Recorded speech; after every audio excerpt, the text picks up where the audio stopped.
Hi everyone, Hefo here, and in today's video I'm going to test a low investing farming strategy. Pretty much the map of choice is going to be Carcass because we are going to use Gifted Blight Scarabs, and this is pretty much the best layout this league. Usually we farm this in Waste Pool, Toxic Sewers or even Core, but since we don't have any of those in our map pool this league, we are just going to use Carcass instead. Also, alongside those, we are going to use some polished cartography scarabs, since those are going to give us even more blighted maps. Alright, and when it comes for the Atlas tree, just a quick, this is the whole tree pretty much. Boss rush nodes, a bunch of map nodes for extra sustain, we block some of the content mechanics, league mechanics that we don't want to encounter. And when it comes to the blight nodes, make sure you don't click any of those which say additional chance to contain a blight encounter. Those are useless, and maps found in your maps have 3% chance to contain area contains a blight encounter. You don't want this enchant right here on your map, because that means that you won't be able to use your scarab with this map. So we don't want that, because we always want to use scarabs. Also make sure you don't click those blight nodes, because you don't need to craft this modifier, because again we just use the scarabs. They are like 30, you get 30 for one divine, so it's pretty cheap, I would say. Also I picked for like boss rush nodes, maps, this node right here, you can not choose it I guess. If you want, you can totally like drop this node and just go for like Nico, you know, the tech pack with energy and mining byproducts, or maybe you can like spec into heist if you like heist, or anything like that. Maybe pair it with harvest or expedition, blight, you know. You can do all sorts of stuff, up to you really. Those are like pretty much free points and I don't know where else to pick them, and I want to make my money mostly out of blight. But yeah, that will be kinda it for the strategy. Honestly, if you have like any questions, let me know down below, but you can like work with this very easily. Just make sure to not skip those blight nodes that I have checked. Right, now I will do just one blight map, one Carcass map showcase, and I will see you guys at the end with the results when I finish running all 60 of them. Enjoy!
Alright, so I finished running the 60 maps and here are the results. Pretty much this is the loot, but I sorted it.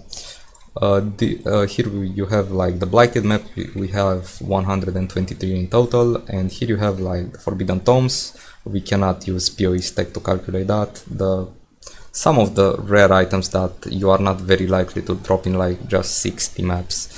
This Ironheart Memory is like 4.2 divines, this Cortex is again like 1 divine, this Voidborn is like 2.5, this one right here is 1.5, the Heat Shiver is like 40 chaos, but whatever, and this Quiver, the base is like 4 divines. So yeah, you're not likely to drop what you see here. Also, I took out oil extractors because we are going to gamble those a little bit later.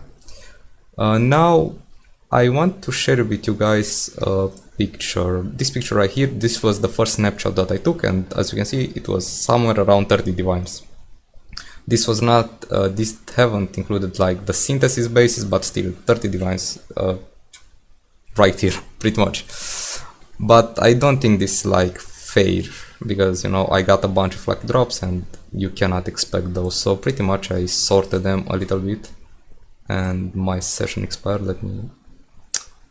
Alright, so I sorted them a little bit, as you can see, from 30 divines it dropped to like 15, 13.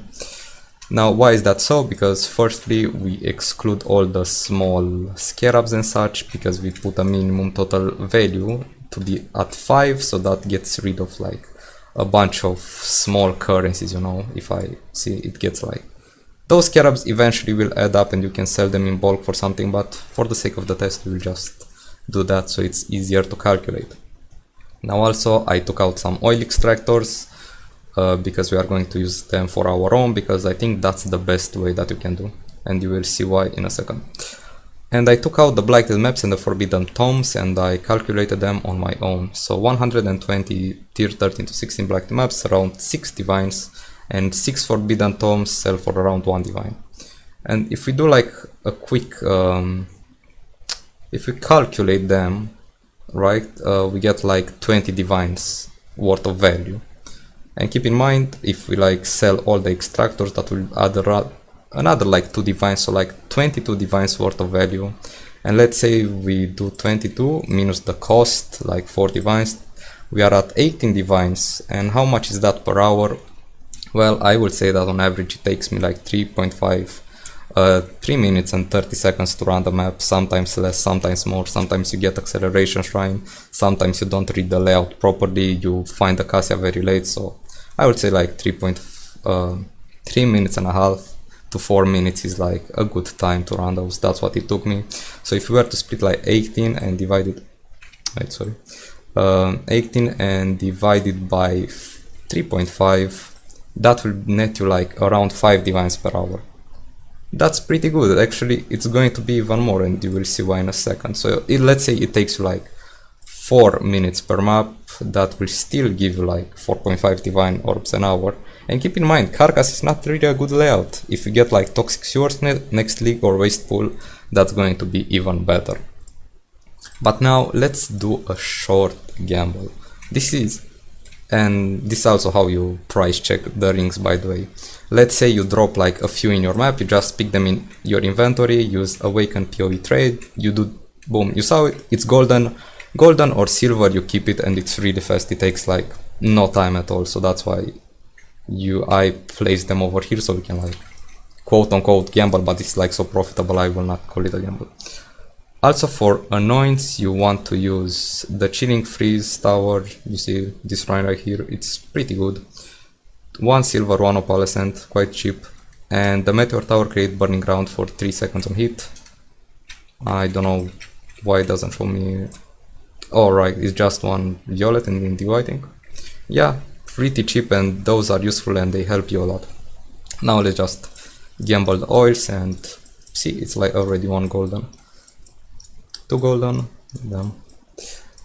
And after I finished with this quote-unquote gamble, we will place them all together in the same stash, and I will do another... I will pretty much take another snapshot so we can like check the profits once more. But yeah, that's kinda it for the strategy. Really simple, honestly. Way more profitable than I thought, firstly, not gonna lie, but it turned out to be very good in the end. And one more golden? Nope.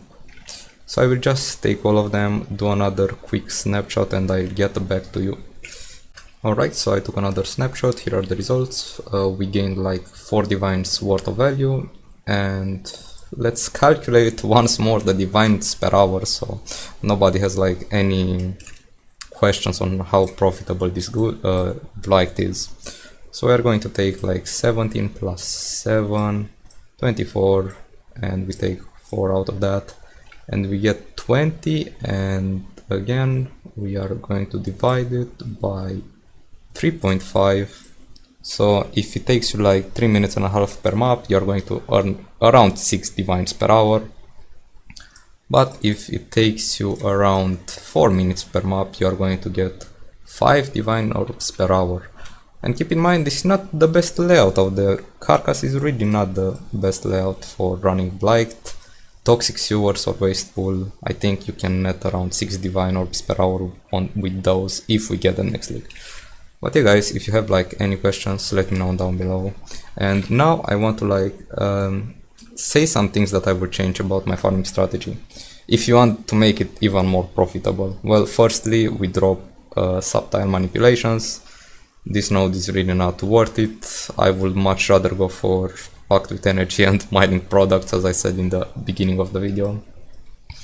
Also, you can drop this point right here. I will change the Ether of Worlds for the ceiling exarch, because it's going to give you even more like profit per hour, because well, frankly, most of us will not see the divine or altar in like just 60 maps, but you're going to see like a bunch of sextant altars or chaos or altars in 60 maps.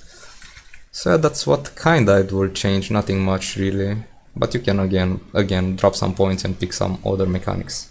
But that will be it for today's video. Blight is surprisingly good, honestly, surprisingly. And thank you for watching. Don't forget to like and subscribe if you like my content, and as usual, I'll catch you in the next one. See ya!